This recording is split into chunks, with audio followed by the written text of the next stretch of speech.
Hello guys, welcome to our channel. This is Teja. అయితే Telugu film ఇండస్ట్రీలో ప్రముఖులందరినీ కూడా భయాందోళనకి గురి చేసిన రేవ్ పార్టీ. అసలు ఈ రేవ్ పార్టీ అంటే ఏంటి, ఇది ఎక్కడ నిర్వహిస్తారు, ఎవరికి తెలియకుండా ఎలా ప్లాన్ చేస్తారు? అయితే రీసెంట్గా మనం చూసాం, మన తెలుగు ఫిల్మ్ ఇండస్ట్రీకి సంబంధించిన ఒక సీనియర్ నటి హేమ కర్ణాటకలో ఆమె దొరికిపోవడం, ఆమె తీసుకున్న డ్రగ్స్ కూడా ఒక టెస్ట్లో పాజిటివ్ రావడం, ఇవన్నీ కూడా మనం ఒక 2 రోజుల నుంచి చూడడం జరుగుతుంది. సో ఇదే విషయాన్ని ప్రస్తుతం మనతో పాటు డిస్కస్ చేయడానికి ఒక నటి ఉన్నారు, ఆమెను అడిగే ప్రయత్నించేద్దాం. నమస్తే అండి. నమస్తే అండి. రైట్. అయితే మీరు తరచుగా ఎక్కువగా పార్టీస్కి వెళ్తూ ఉంటారు, అలాగే పబ్స్కి కూడా వెళ్తూ ఉంటారు, ఈవెంట్స్ ఆర్గనైజ్ చేస్తూ ఉంటారు. సో మేడం, అసలు ఈ రేవ్ పార్టీ అంటే ఏంటి? ఈ రేవ్ పార్టీలో ఎవరెవరు ఉంటారు? ఎక్కువగా సినిమా వాళ్ళే ఎందుకు వస్తారు ఈ రేవ్ పార్టీకి? ఓకే అండి. సో ఫస్ట్ ఆఫ్ ఆల్ చెప్పాలంటే అండి, నాకు తెలిసింది ఏంటంటే లైక్ పబ్కి వెళ్ళడం, అట్లనే పబ్స్లో ఎట్లా అంటే మనకి లేడీస్ నైట్స్ అట్లా ఉంటాయి. సో అక్కడ మాకు ఫ్రీ డ్రింక్స్ ఇస్తారు, అంతే తప్పించి అంతకుమించి రేవ్ పార్టీస్ కానీ, సో అవుట్ సైడ్ వెళ్ళి పార్టీస్ చేసుకోవడం, సో అలాంటి వాటికి అంటే అలాంటివి అయితే నేను ఎప్పుడు వెళ్ళలేదు. అండ్ అలాంటి వాటికి చాలా దూరం. అంటే నేను ఇండస్ట్రీలోకి వచ్చిన కొత్తలో ఆ మధ్యకాలంలో ఒక సీరియల్ యాక్టర్స్ వాళ్ళు కొంతమంది జనరల్గా ఇలా పార్టీ జరుగుతుందని చెప్పినప్పుడు జస్ట్ మేము కూడా వెళ్ళాము. అంటే అక్కడ జస్ట్ నార్మల్ డ్రింక్ చేయడం అంతవరకే ఉండే. ఇక తర్వాత నుంచి ఇంకా అంటే నేను సాధారణంగానే అందరికి కొద్దిగా దూరంగా ఉంటాను. సో అంతే తప్పించి ఇంకా అంతకుమించి ఇంత రేవ్ పార్టీస్ కాకపోతే ఈ మధ్యకాలంలో అంటే ఎక్కువ వినడం ఏంటంటే, ఇంతకు ముందు కూడా అంటే లైక్ మెయిన్గా మూవీ వాళ్ళకి ఈ డ్రగ్స్కి ఎక్కువ రిలేటెడ్ ఉండడం కానీ, ఇట్లా రేవ్ పార్టీస్ చేయడము, ఇట్లా దానిలో ఏంటంటే డ్రగ్స్ తీసుకుంటున్నారు అని చెప్పేసి సో ఇలా చాలా జరుగుతూ ఉన్నాయి. సో అదే అవి చూసినప్పుడు జనరల్గా అంటే మేము పబ్కి వెళ్తాం, మాకేమనిపిస్తుంది అంటే మామూలుగా ఎప్పుడైతే మనిషి జనరల్గా ఆల్కహాల్ తీసుకునేది దేనికంటే మనకి కొద్దిగా నిషా రావాలి. అండ్ మనం పబ్లో అందరూ ఉంటారు కదా, సరదాగా మనం ఎంజాయ్ చేసేటప్పుడు ఏంటంటే నార్మల్గా వీ ఫీల్ షై. అదే కొద్దిగా ఆల్కహాల్ తీసుకున్నప్పుడు ఏంటంటే కొద్దిగా మనకి కొద్దిగా జోష్ వస్తుంది, we can dance and enjoy అంతే. కానీ ఇదే ఆల్కహాల్ అనేది కొద్దిగా ఓవర్ అయితే గనక అప్పుడే నైట్ వామిటింగ్స్ అవ్వడము, నెక్స్ట్ డే అంతా చాలా నీరసం ఉండడం, ఇంకా 2 days కూడా టైం పడుతుంది మనిషి కోలుకోవడానికి, ఓన్లీ ఫర్ ఆల్కహాల్. ఇంకా అసలు డ్రగ్స్ అంటే నాకు అదే అర్థం కాదు, అందరూ ఎందుకు అటువైపు మొగ్గు చూపుతారు? బికాజ్ ఎందుకంటే ఆల్కహాల్ ఇచ్చే కిక్తోనే మన బాడీకి చాలా నష్టం జరుగుతుంది, మనకి చాలా సఫర్ అవుతాం 2 days అనమాట. అట్లాంటిది ఇంకా ఎందుకు ఈ డ్రగ్స్ అనేది? ఇంకా ఎందుకంటే నేను సమరం సార్ తోటి కూడా వర్క్ చేసినప్పుడు కూడా డాక్టర్ గారు ఎక్కువ నాతో డిస్కస్ చేసేవాళ్ళు ఈ మ్యాటర్స్ కూడా. అంటే డ్రగ్స్ వల్ల ఎన్నో సైడ్ ఎఫెక్ట్స్ ఉన్నాయి, ఎంత దారుణమైన చావులు వస్తాయి. అట్లనే ఒకసారి మనిషి డ్రగ్స్కి అడిక్ట్ అయిన తర్వాత తను దాని నుంచి బయటికి రాలేక, నిజంగా ఏ మనిషికైనా ఏదైనా అలవాటు అవ్వకుండా ఉన్నంత వరకు ఓకే, కానీ ఏదైనా అలవాటు అయ్యిందంటే దాని నుంచి బయటికి రావాలంటే అది చాలా కష్టమైన పని. రైట్. అయితే ఇందులో ఈ రేవ్ పార్టీలో ముఖ్యంగా తెలుగు నటి ఆమె అడ్డంగా దొరికేశారని చెప్పేస్తూ కూడా మనకి అర్థమైంది. ఎందుకంటే ఎప్పుడైతే రేవ్ పార్టీ గురించి బయటకు వచ్చిందో ఆమె ఒక వీడియో రిలీజ్ చేసింది, అక్కడ లేనేనని చెప్పేసి. సో చాలా మంది కూడా ట్రోల్ చేస్తున్నారు. సో అంటే దాని గురించి ఏం చెప్తారు? నేను కూడా యాక్చువల్లీ న్యూస్ ఛానల్స్లో వాటిలో చూసానండి. ఎప్పుడైతే హేమ గారు తను మాట్లాడేటప్పుడు ఆ వీడియో చూసినప్పుడే నాకు అనిపించింది, అంటే లైక్ ఎవరైనా మనిషి ఒక అబద్ధం చెప్తున్నప్పుడు మనకి కొంతగా అర్థమవుతుంది, అంటే వీళ్ళు ఓవర్ యాక్టింగ్ చేస్తున్నారు, వీళ్ళు అబద్ధం చెప్తున్నారు అని. సో ఆవిడ మాట్లాడేటప్పుడే అర్థమైంది ఈవిడ అబద్ధం చెప్తుంది అని. అండ్ ఇంకోటి ఏంటంటే ఆ కుకింగ్ వీడియో అనేది అది అప్పుడుది కాదు, కానీ అది అప్పుడు చేశాను అని అబద్ధం కూడా చెప్పారు.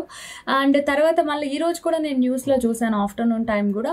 సో అదంతా అబద్ధం, తను కూడా ఉన్నారు చేశారు అని చెప్పేసి. అలానే ఇంకా కొంతమంది కళ్యాణి గారు కూడా మాట్లాడడం జరిగింది కదా, నేను ఆ వీడియోస్ కూడా చూసాను. కళ్యాణి గారు మాట్లాడారు, ఒక బిగ్ బాస్ లో పార్టిసిపేట్ చేసిన తమన్నా సింహాద్రి ఆమె కూడా మాట్లాడారు. యా అవునండి.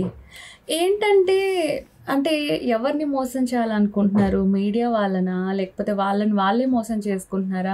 ఈ రోజులో టెక్నాలజీ ఇంత డెవలప్ అయింది, ప్రతి దగ్గర సీసీ కెమెరాస్ అని ఎవ్రీథింగ్ ఈజ్ దేర్. ఇంకా ఎంత అబద్ధాలు చెప్పి బుకాయిచ్చి ఇంకా ఎంత దాయాలనుకున్నా అది దాగదు కదా. ఈవెన్ ఇప్పుడు బ్లడ్ శాంపిల్స్లో కూడా తెలిసింది. సో అదే 100 మెంబర్స్లో ఆల్మోస్ట్ 86 అట్లా చాలా మంది తీసుకున్నారు అని చెప్పేసి. ఇంకా కొంతమంది చెప్తున్నారు మేము బర్త్డే పార్టీకి వెళ్ళాం కానీ మా మాకు అక్కడ ఏం తెలీదు అంటే మరి అంత తెలియకుండా ఎలా ఉంటారండి, అన్నీ తెలిసే ఉంటాయి కదా. కాకపోతే దొరికేసరికి తెలిసేసరికి ఏంటంటే అట్లా ఏదో ఇంకా కప్పిపుచ్చి అలా అబద్ధాలు ఆడుతూ ఉన్నారు. Okay, right. సో ఇప్పటి వరకు కూడా మనకి హేమ గారు మాత్రమే తెలుసు, ఇంకా తెలుగు నటీనటులు ఉన్నారని చెప్పేసి కూడా చాలా మంది చెప్తున్నారు. వాళ్ళ పేర్లు కూడా త్వరలోనే బయటకు వస్తున్నారు. అయితే హేమ గారితో పాటు జానీ మాస్టర్ది అలాగే శ్రీకాంత్ గారిది వీళ్ళ నేమ్స్ కూడా వచ్చాయి. కానీ వీళ్ళు కూడా హేమ గారిలోనే ఒక వీడియో రిలీజ్ చేశారు. కానీ వీళ్ళు అక్కడ ఉన్నట్టు ఇప్పటి కూడా ఎట్లాంటి సమాచారం లేదు. అవునండి, అవును. నేను కూడా చూసాను. అదే శ్రీకాంత్ గారు అంటున్నారు, అదే రీసెంట్లీ విడాకులు అయినట్టు చెప్పారు, మళ్ళీ ఇలా చెప్పారు, అంత పార్టీస్ అంటే ఇంట్రెస్ట్ లేదు అట్లా ఇట్లా అని చెప్పేసి అంటున్నారు. అండ్ ఇంతకుముందు అంటే నాకు ఎగ్జాక్ట్గా గుర్తులేదు, కొన్ని ఇయర్స్ బ్యాక్ కూడా నేను ఇట్లానే 31st నైట్ రోజు మేము అంటే ఇట్స్ లైక్ అ పబ్ అనమాట. పబ్కి వెళ్ళినప్పుడు సో అక్కడ నేను హేమ గారిని చూసాను అనమాట. అంటే తను కూడా 31st నైట్ సెలబ్రేట్ చేసుకోవడానికి వచ్చారు. సో అప్పుడు కూడా నేను చూసాను. అలానే ఒకప్పుడు అమీర్పేటలో మాకు ఒక బట్టల షాప్ ఉండేది, ఇప్పుడు తీసేసాము. సో అప్పుడు కూడా హేమ గారు అక్కడ ఎక్కువ మామూలుగా ఫ్రూట్స్ అవి కొనడానికి అట్లా వచ్చేవాళ్ళు. సో అలా తెలుసా అనమాట. అంటే కొందరికి పబ్ కల్చర్ అది ఎంజాయ్ చేయాలని ఉంటుంది, ఈవెన్ మీ దాంట్లో తప్పేం లేదు. కానీ మరీ హద్దుకి మంచి ఏదైతే వద్దు అన్నదానికి అంటే లైక్ డ్రగ్స్ ఇలాంటివన్నీ కూడా ఏంటంటే దట్స్ నాట్ గుడ్ అనమాట. కొంతమంది ఎట్లా అంటూ ఉంటారంటే వాళ్ళ ఇష్టానికి వాళ్ళు తీసుకుంటున్నారు కదా, మధ్యలో ఎందుకు వాళ్ళ గురించి ఇలా మాట్లాడుతున్నారు, ఇలా చేస్తున్నారు అంటే కొంతమంది మాట్లాడుతున్నారు అనమాట. ఏదో వాళ్ళ ఇష్టం ఉంది, వాళ్ళు ఎంజాయ్ చేసుకుంటున్నారు కదా, మధ్యలో ఎందుకు అందరూ ఇట్లా అడ్డుపడతారు, ఇలా మాట్లాడతారు అని కొంతమంది కూడా కామెంట్స్ చేస్తూ ఉంటారు అనమాట. Okay, right. అయితే మీరు పబ్కి వెళ్తారు హైదరాబాద్లో, పబ్లో ఇలాంటి సిచ్యువేషన్స్ ఎప్పుడైనా ఫేస్ చేశారా? అంటే మీ కళ్ళ ముందు ఎవరైనా డ్రగ్స్ తీసుకోవడం, ఇంజెక్షన్స్ చేసుకోవడం అలా? అంటే అండి యాక్చువల్లీ మేము పబ్స్కి వెళ్ళినప్పుడు ఆల్మోస్ట్ అంటే పబ్స్లో కూడా ఇట్లాంటి న్యూస్లు నేను చాలా చూశాను. కానీ మేము రెగ్యులర్గా వెళ్ళే పబ్స్లో అయితే నాకు తెలిసి 100% అట్లాంటిది ఏది నా కళ్ళకైతే కనిపించలేదు. జనరల్గా లేడీస్కి డ్రింక్స్ ఇస్తారు అట్లా. అంటే వీ కెన్ ఫీల్ స్మెల్ చూసినప్పుడు కొంతమంది అదేమంటారు, అది సిగరెట్ కాదు, but it's other kind of ఇంకేదో పెడతారు కదా సిగరెట్లో, అట్లా పెట్టి తాగడము, అది స్మెల్ బట్టి ఓహో అదే ఏమంటారు గంజాయి తాగుతున్నారంటారా, అట్లా సమ్ టైమ్స్ కొన్ని దగ్గర అనిపిస్తూ ఉంటుంది. అండ్ డ్రగ్స్ అంటే మామూలుగా నాతో ఇంతకుముందు ఎవరో చెప్పారు, అంటే గోవాలో కొద్దిగా అట్లా దొరుకుతూ ఉంటాయి. గోవా వెళ్ళినప్పుడు కొంతమంది యువత ఏంటంటే అట్లాగా శాండ్ పేపర్ అని చెప్పేసి ఒక చిన్న పేపర్ ముక్క లాంటిది తీసుకుని నాలుక మీద పెట్టుకుని దే విల్ ఎంజాయ్. తర్వాత అది ఏదో ఒక రాయి లాంటిది ఒకటి ఉంటుంది, దాన్ని అట్లా మెత్తగా చేసి దాన్ని ఫుల్ వాటర్ బాటిల్లో కలుపుకొని తాగారు అలా. అంటే నాకు కొంతమంది చెప్పారనమాట, ఇట్లా మేము కొంతమంది గోవా వెళ్ళారు, అక్కడ వాళ్ళకి కొద్దిగా డ్రగ్స్ అంటే ఇప్పుడు కాదు సో లాంగ్ బ్యాక్ అట్లా తీసుకున్నారు అట్లా అని వేరే ఫ్రెండ్ సర్కిల్ త్రూ నేను విన్నాను తప్పించి అంటే ఇంకా కొంతమంది గంజాయి తాగడం అలా కొద్దిగా ఉంది. అంతకు మించి అంత ఎక్కువ డ్రగ్స్ గురించి అంత కొన్ని పబ్స్లో జరిగినాయి, అవి తెలిసినాయి కదా బయటకి, కొన్ని పబ్స్ మీద కొన్ని జరిగాయి. ఈవెన్ నేను నిన్న కూడా విజయవాడలో 10 డౌనింగ్ స్ట్రీట్ అని పబ్లో లేడీస్ నైట్ ఉంది, we go on we enjoy there come అంతే తప్ప డ్రగ్స్ అంత ఎక్కువ అంటే అంత దాకా మేము ఎప్పుడు అలాంటి వాటి జోలికి మేము ఎప్పుడు పోలేదన్నమాట. రైట్. అంటే మన హైదరాబాద్లో ఎప్పుడైనా రేవ్ పార్టీలు అలాంటివి జరిగే అవకాశం ఉందా మేడం? మీకు ఎప్పుడైనా తెలుసా? మిమ్మల్ని ఎవరైనా పిలిచారా? అంటే నేను చెప్తున్నాను కదండి, సో లాంగ్ బ్యాక్ ఒకళ్ళు నాకు చెప్పారనమాట ఇలా అన్నప్పుడు. జస్ట్ ఆ రోజు మేము వెళ్ళాము, జస్ట్ అక్కడ బర్త్డే అలా జరుగుతూ ఉన్నాయి, అంటే ఇప్పుడు కాదు సో లాంగ్ బ్యాక్. సో మామూలుగా చూసాం అనమాట. అంటే జనరల్ పార్టీని దాని రేవ్ పార్టీ అని కూడా అనకపోవచ్చు. అంటే మామూలుగా ఫ్రెండ్ సర్కిల్లో వాళ్ళు వీళ్ళు చెప్తూ ఉంటారు మామూలుగా అక్కడ ఇలా పార్టీస్ అంటే ఐఎమ్ నాట్ ఇంట్రెస్టెడ్. ఎందుకంటే ఇప్పుడు పబ్ అంటే చూడండి లైక్ ఒక సెక్యూర్నెస్ ఉంటుంది, అంటే అక్కడ బౌన్సర్స్ ఉంటారు. ఈ పబ్కి రేవ్ పార్టీకి ఏంటి డిఫరెన్స్ ఏంటి అసలు? అంటే రేవ్ పార్టీలో ఏం జరుగుతాయి, పబ్బులో జరిగే అందరికీ తెలుసు, సాధారణంగా డ్రింక్ చేయడానికి వెళ్తారు, మ్యూజిక్స్ ప్లే చేస్తే డాన్స్ వేసుకుని వస్తారు. అంటే ఈ రేవ్ పార్టీలో ఏంటి స్పెషల్ ఏంటి? అంటే ఎంట్రన్స్ ఫీజు కూడా చాలా ఎక్కువ ఉంటుందంట కదా. ఆహా, ఓకే. నేనైతే ఎప్పుడు వెళ్ళలేదు కాబట్టి నాకు అంత ఐడియా లేదు. సో నాకు తెలిసి ఏంటంటే పబ్ అంటే ఏంటంటే ఇట్స్ ఎ సెక్యూర్ ప్లేస్. ఎందుకంటే అంటే ఆల్మోస్ట్ మనకి పోలీస్ పర్మిషన్ కూడా ఉండివి నడుపుతారు కదా. అంటే అక్కడ కూడా కొన్ని సీక్రెట్ గా చేస్తూ ఉంటారు. బట్ ఏంటంటే మనకి 100% ఒక గర్ల్ పబ్ కి వెళ్ళిందంటే కొద్దిగా ప్రొటెక్షన్ గా అనిపిస్తుంది. ఎందుకంటే బౌన్సర్స్ ఉంటారు అండ్ మనకి అక్కడ కొద్దిగా అంటే ఒక అన్నోన్ పర్సన్స్ తో కలిసి మనం కూడా ఒక పార్టీ చేసుకున్నట్టు ఉంటది. బట్ రేవ్ పార్టీస్ అంటే ఇలాగే అంటే ఇప్పుడు it's not about only drugs అని మనం చెప్పలేము. ఇంకా గర్ల్స్ బాయ్స్ విచ్చలవిడిగా ఏదైనా చేసుకోవడం అలా కూడా ఏదైనా ఉండుండొచ్చు అని నా ఉద్దేశం.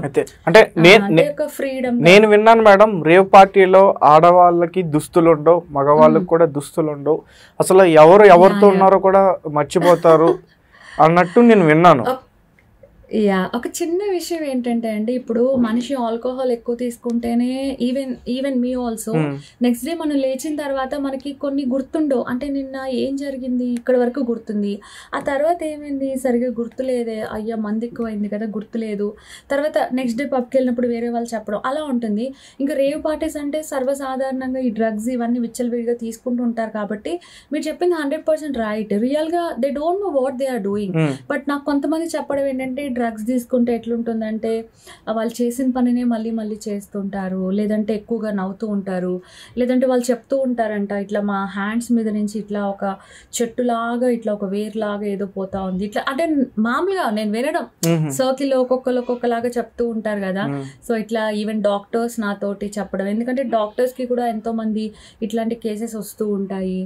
అట్లనే ఇంతకు ముందు కూడా మా నాన్నగారు ఎక్కువ ఆల్కహాల్ తీసుకుంటున్నారు, ఆయనకి మానిపిద్దామని మేము డి అడిక్షన్ సెంటర్లో జాయిన్ చేసాం అనమాట. చేసిన తర్వాత తెలిసింది అక్కడ చాలా మంది డ్రగ్స్ తీసుకునే వాళ్ళని కూడా జాయిన్ చేశారన్నప్పుడు అక్కడి నుంచి వచ్చిన తర్వాత డాడీ నాకు ఎక్స్ప్లెయిన్ చేశారు అసలు డ్రగ్స్ తీసుకునే వాళ్ళు ఎట్లుంటారు, వాళ్ళ బిహేవియర్ ఎట్లుంటుంది, వాళ్ళకి డ్రగ్స్ అందకపోతే వాళ్ళు ఎంత గొడవ చేస్తారు, వాళ్ళని వీళ్ళు ఎంత సో అవన్నీ కూడా నేను తెలుసుకున్నాను అనమాట అప్పుడు.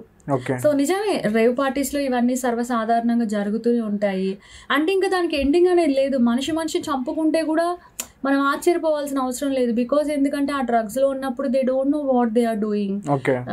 సో అట్లా అంటే ఒక సీనియర్ నట అయ్యిండే హేమ గారు ఇట్లా అడ్డంగా బుక్ అయిపోవడం, సో మీరేం చెప్తారు ఆమె గురించి? నిజమేనండి. ఇప్పుడు అంటే అలానే నేను యంగ్ వాళ్ళు డ్రగ్స్ తీసుకుని చెడిపోవాలని నేను చెప్పట్లేదు. ఏజ్ పరంగా చూసుకుంటే కూడా ఒక మిడిల్ ఏజ్ అయ్యుండి అంటే సరదాలు సంతోషాలు అందరికీ ఉంటాయి. సో తను అలా చేసి మళ్ళా బుకాయిస్తూ నేను అలా చేయలేదు నేను ఇలాగా అని చెప్పి అంటే అంతేలేండి చివరి నిమిషం దాకా దొరకకుండా ఉండడానికి ట్రై చేసి, అదే న్యూస్లో కూడా నేను చూసాను పోలీసులని చాలా బతిమలాడారు, ఆయన కూడా బయటపడింది. సో ఇప్పుడు ఇంత ఇబ్బంది పడే కన్నా ఫస్టే అలాంటి వాటికి దూరంగా ఉంటే సరిపోతుంది కదా. ఇప్పుడు ఇంత ప్రాబ్లం ఫేస్ చేసిన తర్వాత అంటే ఇప్పుడే కాదు ఇంతకు ముందు కూడా మన సినీ ఇండస్ట్రీ నుంచి చాలా మంది ఆల్మోస్ట్ 18 days ఒక్కొక్కళ్ళు వెళ్ళడము అటెండ్ అయ్యి రావడము and end of the day వాళ్ళందరూ కూడా ఏమంటారు బాధితులు అని చెప్పేసి మళ్ళీ వాళ్ళకి అలాగే వదిలేశారు. సో ఎన్నో దగ్గర ఇట్లా జరుగుతున్నాయి. బట్ వాటికి ఏంటి నెక్స్ట్ ఏముంది, మళ్ళీ ఎవరి పనులు వాళ్ళే చేసుకుంటున్నారు. మళ్ళీ ఇలాగే ఇప్పుడు ప్రెసెంట్ కూడా నేను విజయవాడలో ఉన్నాను. సో ఈ పార్టీ అంతా విజయవాడ అబ్బాయి ఎవరో ఒక అతను బర్త్డే అని కూడా నేను విన్నాను. నేను అనుకున్నప్పుడు అంటే నా ఉద్దేశం ఏంటంటే విజయవాడ అనేది ఒక నార్మల్, ఇక్కడ కూడా ఇలాంటి మనుషులు ఉంటారా అని నేనే ఆశ్చర్యపోయాను అనమాట. రైట్. అంటే ఒకవేళ ఆ రేవ్ పార్టీ అనేది మన హైదరాబాద్లో జరిగితే వీళ్ళ పేర్లు బయటకు వచ్చాయా? ఈ కర్ణాటకలో జరిగింది కాబట్టి అక్కడ పోలీస్ వ్యవస్థ చాలా స్ట్రిక్ట్గా వర్క్ చేస్తారు కాబట్టి వీళ్ళని అరెస్ట్ చేశారని చెప్తున్నారు. ఓకే అంటే మెయిన్ అంటే మామూలుగా అందరూ అనుకోవడం ఏంటంటే హైదరాబాద్లో అయితే ఈజీగా దొరికిపోతారు. సో కాబట్టి కొద్దిగా బెంగళూరు అయితే అంతగా ఎవరు పట్టించుకోరేమో అని వాళ్ళు అనుకుని అట్లా పెట్టినట్టున్నారు. అంటే హైదరాబాద్లో అంటే ఎక్కువ ఇట్లాంటి రైడ్స్ అవి జరుగుతాయి కాబట్టి హైదరాబాద్లో అయితేనే వాళ్ళు ఎక్కువ దొరికిపోతారు కాబట్టి అక్కడ వెళ్ళారు. అండ్ వాళ్ళ దురదృష్టం కొద్దీ ఆ డీజే సౌండ్స్ ఎక్కువ ఉండి నెక్స్ట్ డే మార్నింగ్ దాకా అట్లా ఉండడం వల్ల ఎవరో కంప్లైంట్ ఇచ్చారు. అయితే ఇప్పుడు ఇక్కడ ఇంకో విషయం కూడా ఏంటంటే ఇంతకుముందు బేగంపేటలో కొన్ని పబ్స్ ఉండేవన్నమాట. ఇప్పుడు అవి ఆల్మోస్ట్ క్లోజ్ అయిపోయినాయి.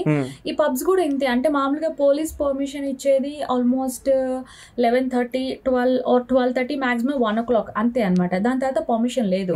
కానీ కొన్ని పబ్స్ ఏం చేసాయంటే నాకు పర్సనల్ గా తెలుసు కాబట్టి నేను చెప్తున్నా, మెయిన్ బయట నుంచి ఎంట్రీ డోర్స్ క్లోజ్ చేసేసే వాళ్ళు.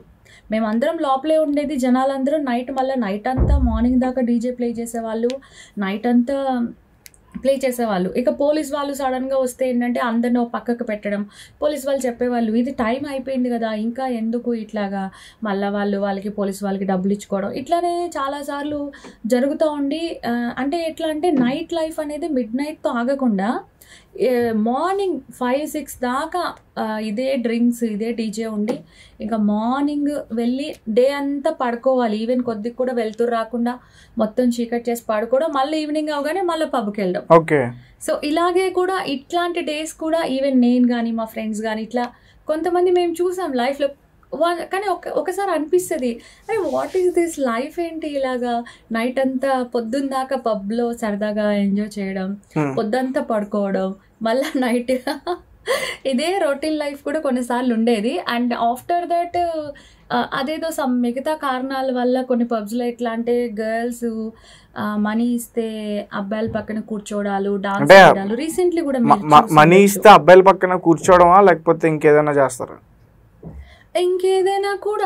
ఇంకేదైనా అంత దాకా వెళ్ళిన తర్వాత హూ విల్ స్టాప్ కదా. పబ్ అంటేనే జనరల్ గా చీకటిగా ఉంటాయి. కొన్ని పబ్స్ లో అయితే గనక సపరేట్ క్యాబిన్స్ లాగా కూడా ఉంటాయి.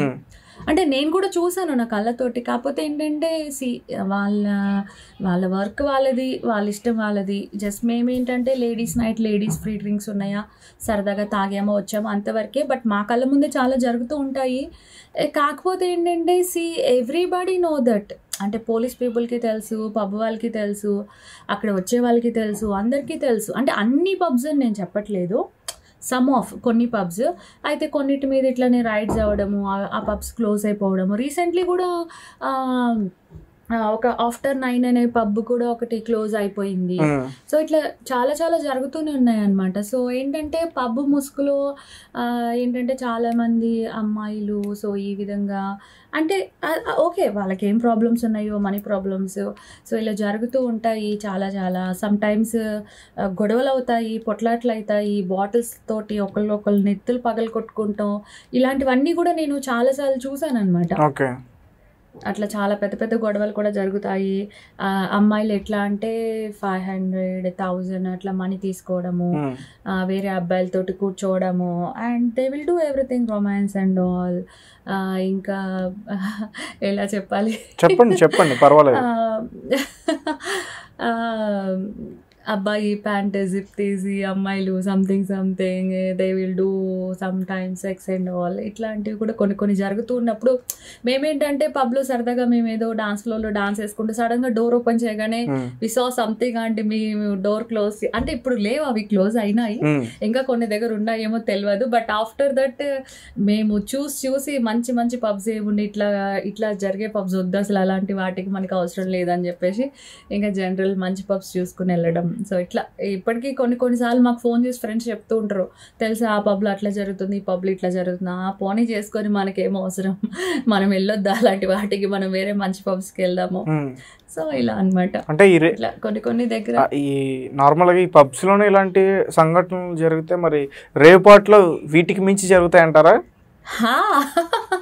ఇంకా అండి ఈ పబ్స్ లో పర్మిషన్ లేని దగ్గర ఇలా జరుగుతున్నప్పుడు ఇంకా బయట అంటే చూడండి వాళ్ళకి ఫుల్ ఇంకా వాళ్ళ ఇష్టం కదా, వాళ్ళని ఆపేది ఎవరు, దొరికేదాకా దే కెన్ డూ ఎనీథింగ్ కదా. అట్లాగే అలా అని ప్రతిసారి మంచి జరుగుతుందని కూడా మనం అనుకోలేం కదా. సపోజ్ అక్కడ మామూలుగానే తాగిన మనుషుల మధ్య గొడవలు అయ్యే అవకాశాలు ఎక్కువ ఉంటాయి. ఇంకా అలాంటిది డ్రింక్ తీసుకోవడం, హెవీగా డ్రగ్స్ తీసుకోవడం అన్నప్పుడు ఏదైనా చిన్న చిన్న గొడవలు వచ్చినప్పుడు కూడా ఏదైనా డెత్స్ జరగవచ్చు, గొడవలు జరగవచ్చు, ఏదైనా జరగవచ్చు. ఇంకా ఇల్లీగల్గా ఇంకా ఏదైనా జరిగే అవకాశాలు కూడా చాలా ఉన్నాయి కదా. అలాంటి వాటికి వెళ్ళే వాళ్ళకి కూడా చాలా ప్రమాదకరం. Okay madam.